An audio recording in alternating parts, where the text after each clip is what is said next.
Today's webinar is presented by IS Outsource, where IT means business. We have two panelists joining us today from IS Outsource, Mr. John Nobis, our VP of Engineering, and Mr.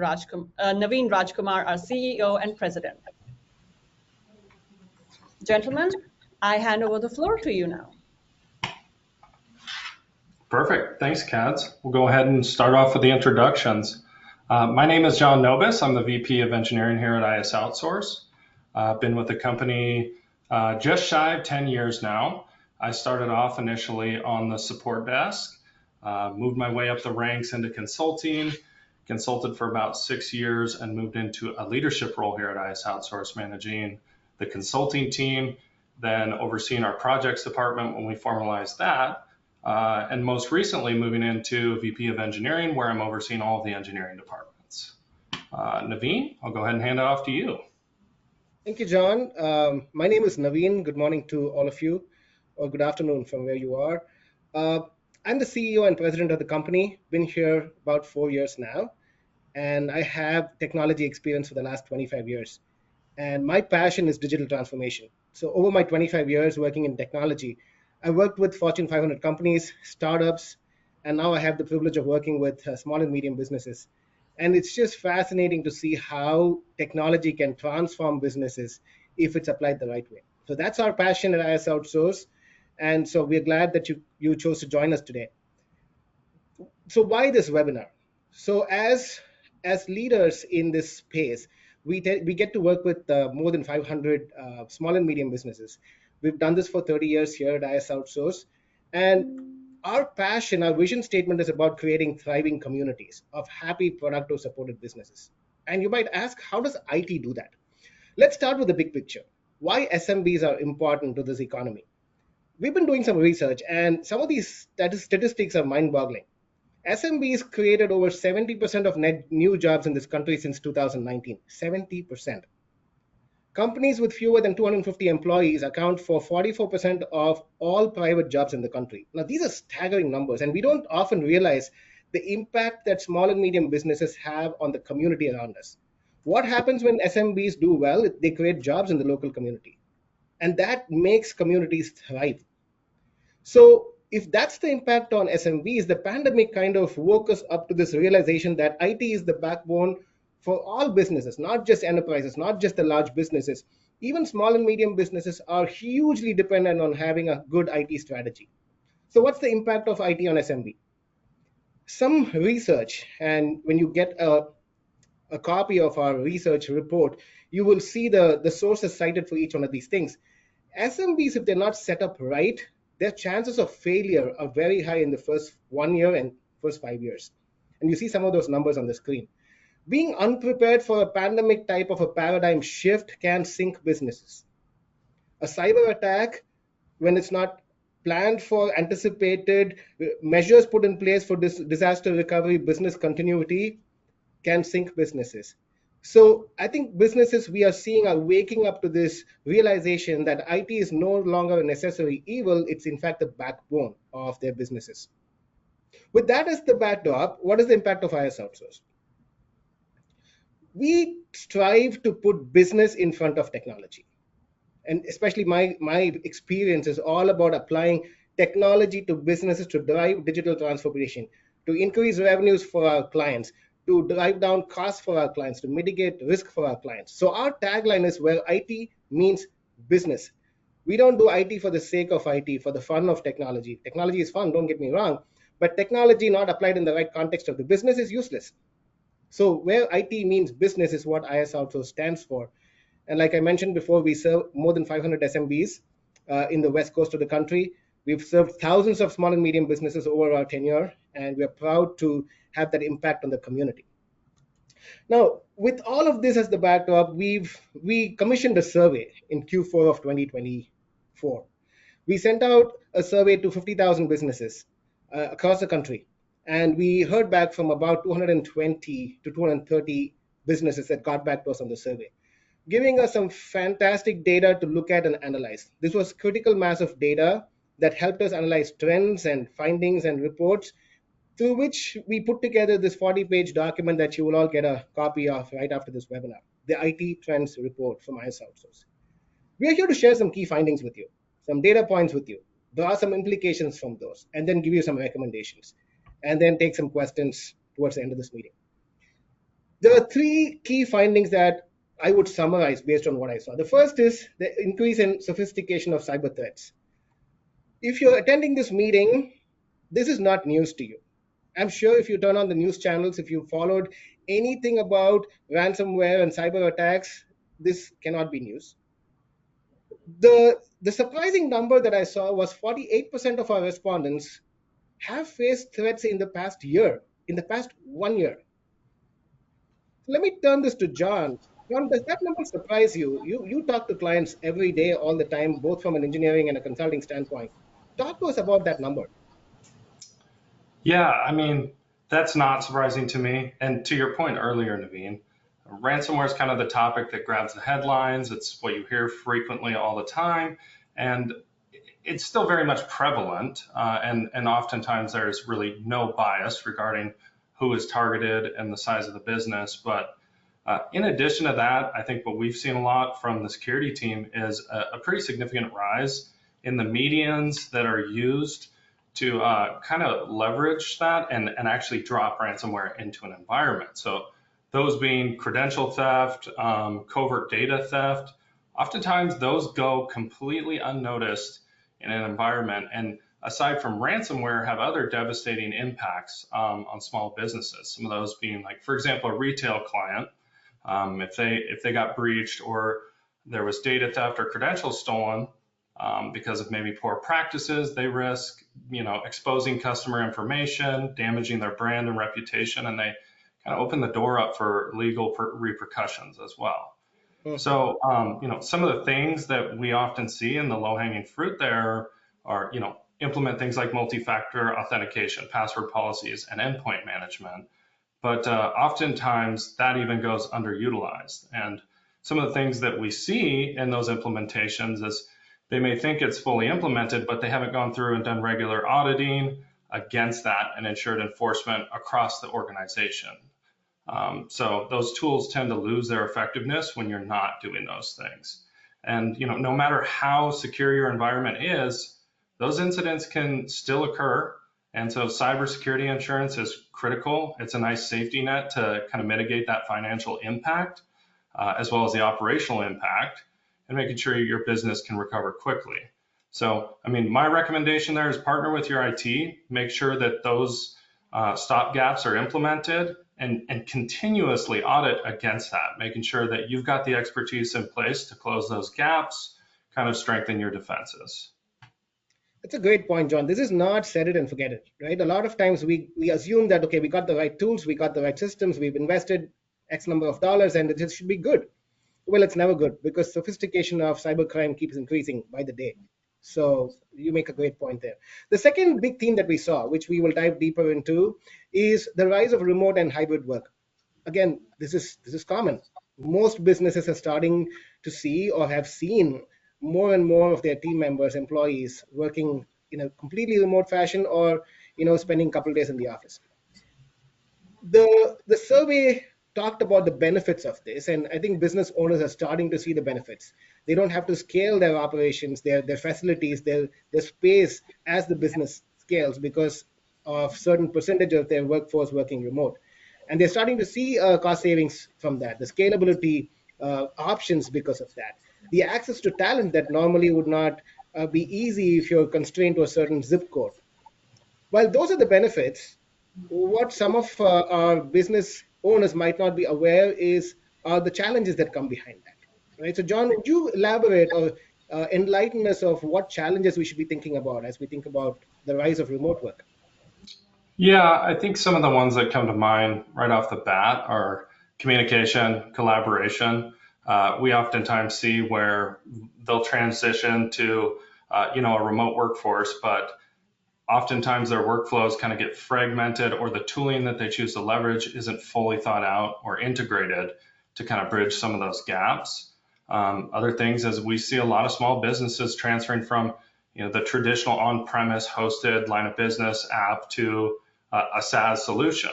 And so when you're moving from a product like that, or maybe a different vendor entirely that will accomplish something you want, you've got to make sure that you have the end in mind when you're doing it. And you're thinking about all the integrations that go into play in a remote workforce, like using centralized hubs for communication like Teams or other productivity tools that come into play with that. In addition to that, there's the security element to it. You're moving platforms. Oftentimes you're doing a complete overhaul of how those permissions work. And so as part of that, you've got additional vulnerabilities that get introduced and new variables that come into play. You're working with sensitive data that's often proprietary, and you now have a distributed remote workforce that could be working off unsecured networks. So you can implement things like VPNs, endpoint protection, device management, and then MFA are some of those areas we touched on earlier. But yeah, you've got to make sure that you're securing your clients' financial data, and that, home networks, you have a good policy in place to mitigate the risk to the business as well as your customers. And kind of the last thing is that like team cohesion piece is it's harder with a remote workforce. We found that, in the office, it is nice to just be able to pop over and ask a question, but there are a lot of tools that you can leverage to kind of mitigate that. But oftentimes people are leaving those completely underutilized. And so there's a lot of areas where in your onboarding process or with your line of business apps, you could be driving consistency and cohesion between those products and your collaboration platforms. And I would highly recommend you talk with your IT team about that. John, you make a fantastic point. In some of my recent meetings with team members, they love this virtual office concept, this technology that we're using, right? And a lot of times these technologies go unnoticed. There are tools out there that help your remote distributed workforce feel like part of a team. And audience, if you're listening to this and you want to know about what that is, just talk to one of our team members. This is something we've recently done at IS Outsource. It's a huge productivity and an engagement factor that we've seen. So in the interest of time, I'll move on to the next topic that we've seen. This warms my heart because typically SMBs are slow adopters of technology. Now, if you go back to the third point in the previous slide, the cloud and AI-based systems being adopted by SMBs is a huge paradigm shift. I think SMBs are starting to understand how cloud can help them scale and realize cost savings, move capital expenses to operating expenses, distribute that over time. So the awareness of the importance of cloud and AI-based tools that we're seeing out there is starting to be noticed. And that is great news from this report. That said, there are a bunch of challenges from a technology standpoint. So John, would you enlighten us on those, please? Yeah, so I think one of them, cloud's terrific, and AI for scalability, it brings a lot of flexibility to businesses, but it can really get out of hand if you're not paying attention to it. So for instance, if you've got VMs running in the cloud and you're not paying close attention or don't have a disciplined process for how you manage those resources, the processing power of a cloud virtual machine or even AI can lead to some pretty unexpected bills. And so that's where I would recommend you get IT involved in that. You have a very disciplined process of auditing those, and you set up kind of proactive alerts that will trigger for usage and making sure that you're regularly auditing that for optimization of those resources. Some of the other areas where there's some risk is kind of the data governance and compliance. You get a baseline configuration oftentimes when you move to these, and oftentimes that's not aligned with the most secure or maybe what is recommended for your market vertical. And so navigating through that is really critical and sometimes challenging, but you got to make sure that the encryption set up properly, all those boxes are checked as far as your compliance goes, and that was thought of when you made that migration over to those tooling. And kind of the last piece is the skill gaps that come with that is, not every business has an in-house expert on some of these things, and you really have to make the most of this tooling when you adopt it. And so it's not a set it and forget it type of deal. It's something you want to maintain regularly, and it's critical to get IT involved from the start to make sure that implementation is secure, cost effective, and works well for your business. That's very helpful there, John. Thank you. We're going to start diving into some of the data that we've seen from our survey. You will see some of the top IT concerns that were mentioned by some of the respondents. What was shocking to me from this graphic is that multi-factor authentication, something that we normally we use it for even our social media accounts, our financial institutions. This is not new technology for us, but businesses don't use it as much. The respondents say only 37% of companies have even implemented MFA. And we all know that when you implement MFA, it's never fully implemented most of the times, right? There are inefficiencies, there are gaps in how you implement, in which case it's almost as good as if you've not implemented MFA. The fact that only 47% of our respondents have regular data backups.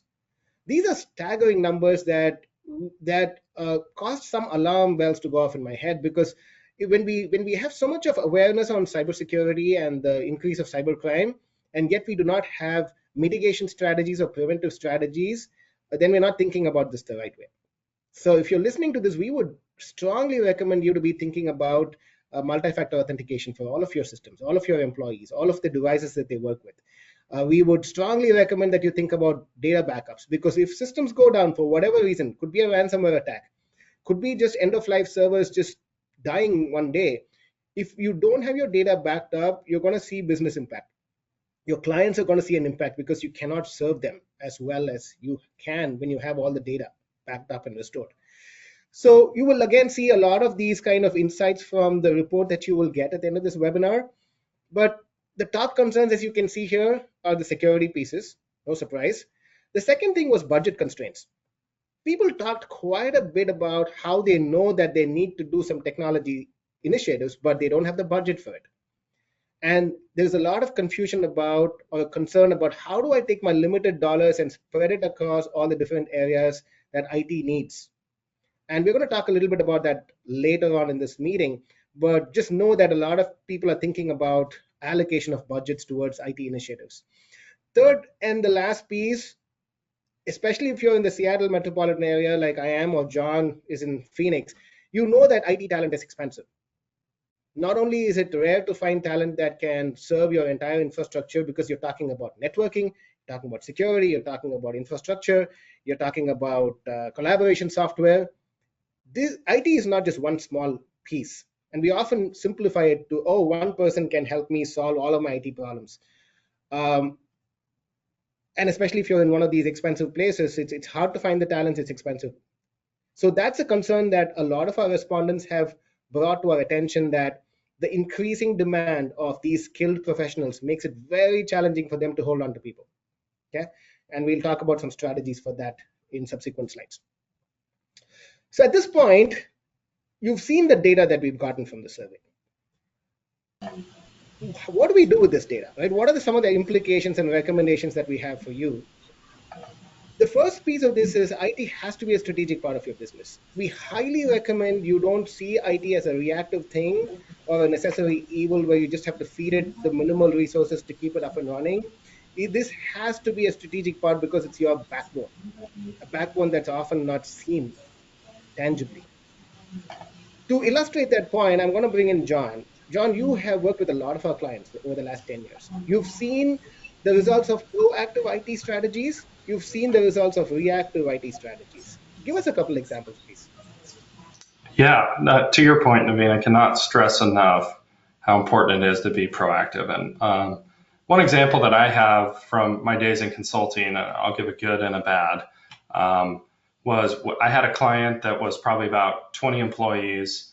And so we were getting into that more mature phase of our relationship and talking around, what is it going to take, in the event of a natural disaster? What's the impact to the business, the risks associated with that? And how do we mitigate that risk and the overall expense of that? So this is a conversation we've been having for over a year now. That business ultimately made a pretty sizable investment to moving their line of business app into the cloud for more redundancy. And then we overhauled all their company equipment. We moved away from that traditional desktop to laptops. We moved their phones over to a VoIP provider versus the traditional like PBX. And so we were planning around things like, natural disasters, earthquakes, anything of that sort. And, fast forward 3 months later when we wrapped up that project, the COVID mandates hit. And so this was a business that was kind of deemed non-essential at the time. But as a result of that disaster recovery plan that we put in place, we were able to execute on that.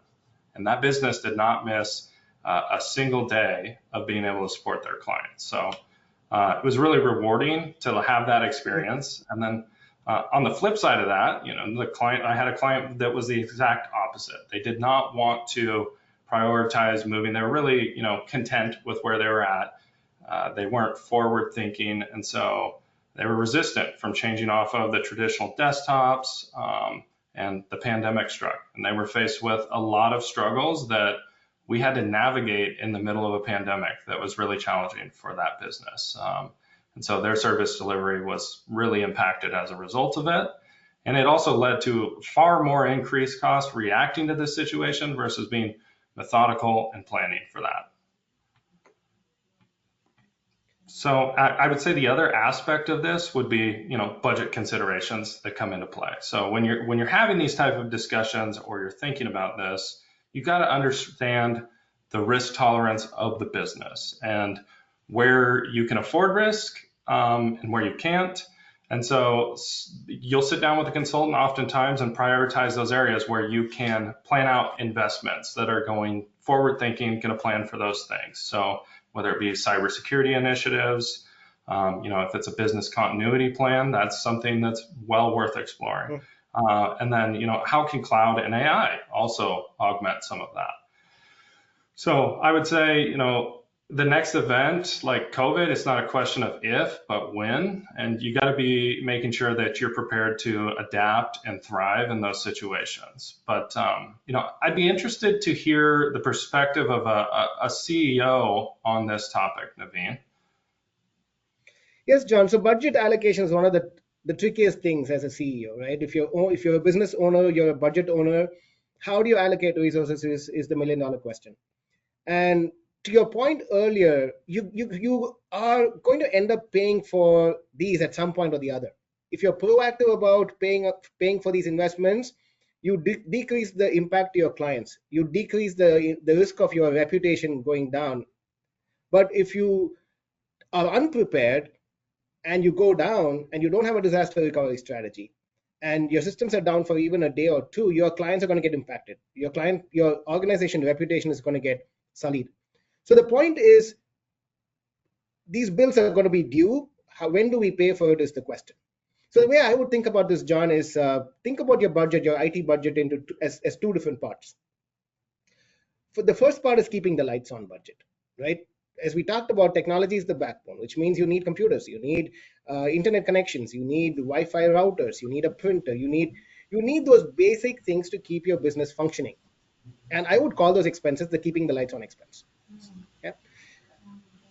I would advise our audience to have a 5-year roadmap about their keeping the lights on expense. Understand where their money is going in, and think about how they can optimize that over the next 5 years. How do you stretch the dollar so you can keeping the lights on cost minimal and keep it decreasing? Part of that could be moving to the cloud. Part of that could be having a certain end-of-life strategy for your systems. So there are so many different ways in which you can think about your keeping the lights on cost and optimizing that. The second part of your budget is the strategic initiatives, because we talked about not being reactive. Keeping the lights on is reactive. Thinking about mitigation of risk or revenue opportunities and how technology can transform you is a proactive strategy. So I would strongly recommend that you allocate some of your dollars to proactive initiatives. Now, to my earlier point, mitigation of risk, how do you think about that? That's security awareness. How many of your team members have the basic awareness to identify phishing emails or how to use MFA and make sure that all of the devices are secured using MFA endpoints? So those are proactive security related things that mitigate risk. But you can also think about AI or cloud-based applications that can improve your productivity. Like I was talking about the virtual office thing that we implemented. So think about your budget as a keeping the lights on budget, have a 3 to 5 year plan to optimize that, save some dollars, put those dollars towards initiatives that can help you mitigate risk, and improve your top line, bottom line performance. That's how I would think about budgets. So, John, with that, let's get into some recommendations that we have for our audience at this point. The biggest thing that I saw from the survey, John, is that what keeps people up at night is not knowing what they don't know. The unknown unknowns are scary. So my recommendation, the first recommendation we have is bridge the awareness gap. Bring in consultants, bring in somebody to sit down with you to help you analyze your IT infrastructure, your cybersecurity posture, and help you, even on a score of 1 to 10, how prepared you are. And then get a risk matrix defined. Okay. So the first thing we would say is get to a known state with respect to all of your unknowns that you're seeing. The second point I would say is give IT a seat at the table. A lot of times, we implement business strategy and we don't think about IT when we are developing a strategy. So the key thing that we would say is when you're in the middle of budgeting, when you're in the beginning of business process planning or a 5-year strategy planning, give IT a seat at the table. Now you might say, Naveen, I don't have an IT team member on my staff. Bring in your consultant. In my case, I've been in board meetings of some of my clients where they don't have an IT staff. I have been their VCIO, a virtual CIO, sitting in their board meetings and talking about their IT strategy. We would love to do that. There are people who would love to do that for you, but just identify somebody who can give you that perspective as you think about business planning. The third thing is please be proactive as you think about your IT strategy, like John mentioned, right? So develop a strategy for 5 years. Think about what that budget looks like. Prioritize cybersecurity because we've talked enough about the damages it could do for you. And then we talked about talent. This is one of your key concerns: is how do I get this talent? And I know we have some questions coming in through our chat windows that talk about what is the right strategy? Is it hybrid? Is it fully outsourced? Should we hire our own staff? And we'll talk about the answer to that question. But there are different ways you can get access to talent. Companies like IS Outsource, we have talent that you can use on a fractional basis. You can get consultants that can consult for you. You can get infrastructure engineers, network engineers, security engineers, risk engineers, compliance engineers, all of these at fractional cost, so you don't have to pay for them on your own staff if you don't have the budget. But please make sure you have access to the right talent on your staff or in your ecosystem. Last but not the least, yes, SMBs are slow adopters of new technology, but we recommend that at least once in a year you sit down with your IT consultant, your IT team, and ask them to explain the landscape to you. Ask them what's coming up, what's new that can help you mitigate risk or increase your top line. So these 5 things, I think, will help you if you take that proactive stance to get to a known state on your unknowns. And then you can plan for a robust technology strategy that can hopefully help your business get to where it needs to get to in the next 3, 5, 10 years. On that note, I think we are done with our prepared remarks. What I would say is, if you have any questions, we will take some of those questions now, but feel free to contact us and we can do a business technology assessment plan for you. Where we come in and we can do a couple of days of study and give you a plan as to where you can go with all of this information. And we will email you the document that you see in front of your screen, the IT Trends Report. That will be available to you after this webinar. So those are some of the next steps, but I will turn it over to Kads at this point for the Q&A section. Thank you so much, Naveen and John, for this wonderful conversation. We do have a few questions that have been submitted by the audience. And as a reminder, you still have time, so please feel free to submit them. John, the first question comes to you from Peter. He wants to know, how are you managing the ongoing IT support cost expenses, specifically for subscription services? Ooh, okay. Great question, Peter.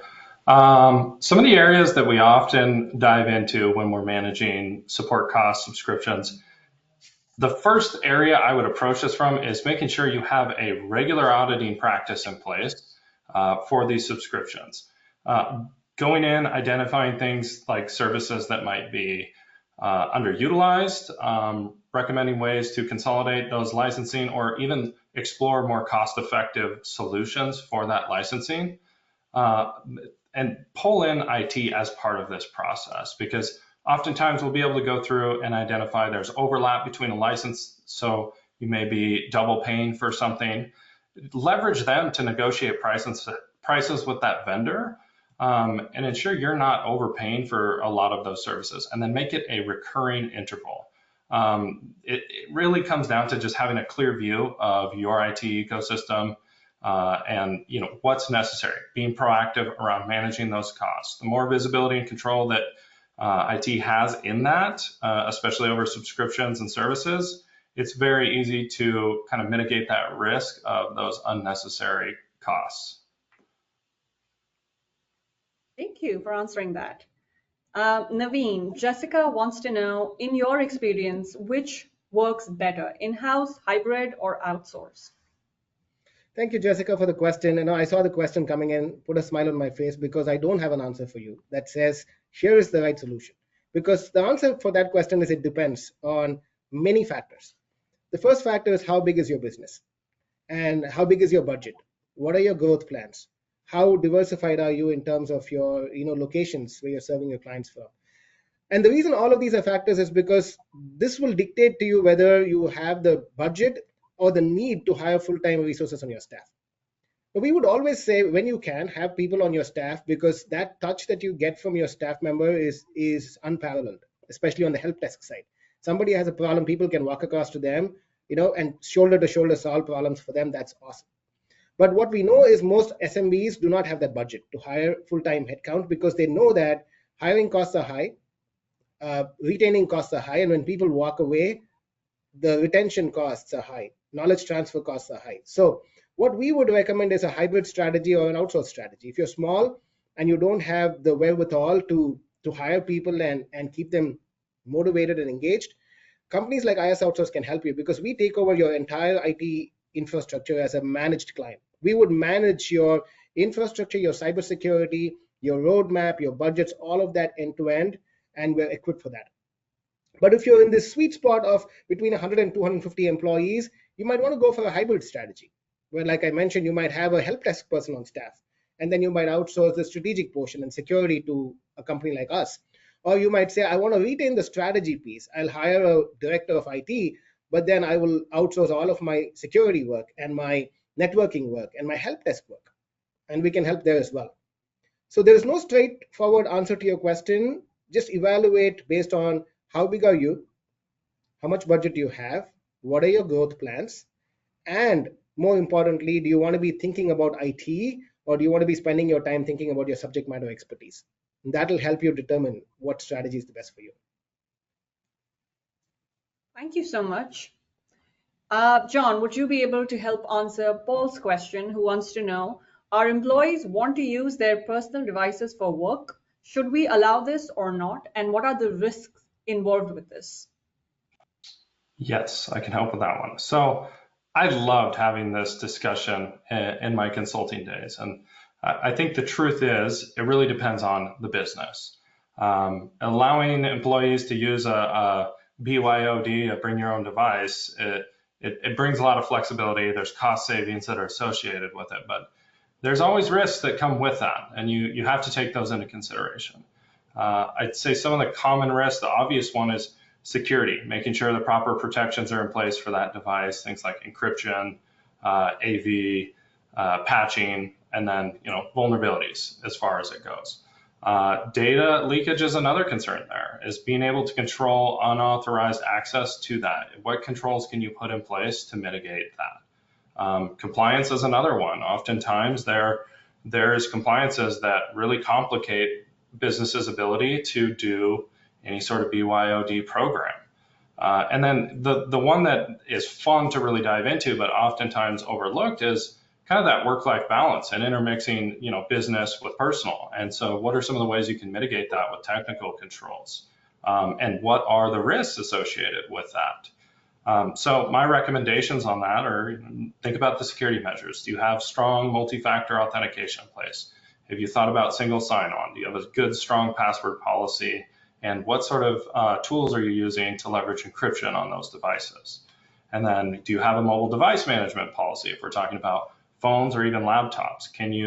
have the ability to wipe that at any point in time if that device were stolen or lost, or you had somebody exit the business.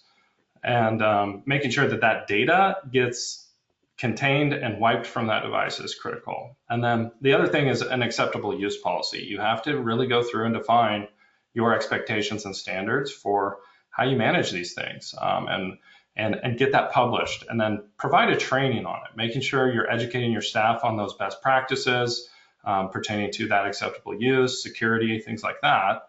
And then there's those kind of non-technical factors that come into play, which is are you comfortable with being able to balance your work life and personal life when they're all contained on the same device? Are you going to run into boundary issues, and how can we mitigate that for the business? So ultimately, BYODs, they can be a really great solution for businesses, assuming you have very clear guidelines and standards. But it is really critical that you have IT involved in a lot of that conversation and well before a decision is made on that. Thank you so much for answering that, John. I think we have time for one more question, so we're going to go and pick that up. Chris from Florida wants to know, security seems to be a big issue and everyone is talking about it. What are the 2 to 3 things that I should be aware of at the bare minimum? John, I think this is right up your alley too. Okay, so yeah, there's definitely some low-hanging fruit when it comes to security that is going to just maximize your results on that. And we touched on several of them on multiple occasions here. It's MFA, strong password policy. So I'll leave that one off the list. Some of the other things that are really important is vulnerability scanning and pen testing. If you can regularly perform vulnerability scans, identify those weaknesses in your environment, your applications, devices, attackers are never going to be able to exploit them. And oftentimes that's the gateway to that. And they pop up frequently. So you may knock those all down and mitigate them, but you're going to have new ones that pop along. And that's kind of the nature of IT.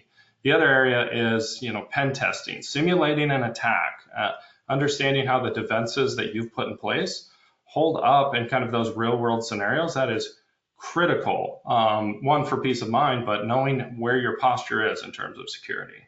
And then endpoint management, antivirus, that's critical. Getting a modern AV solution with EDR in it is really important. And then the regular auditing of all of these things, making sure you're going through, reviewing these, you're taking a holistic view of your security posture, and you have a plan in place if it's not where you want it to be to get there. So that's it. And the last piece I would say is staff education. There's a lot of tooling out there and trainings that you can be doing to make sure that your staff is well educated on the threats and as they evolve in IT.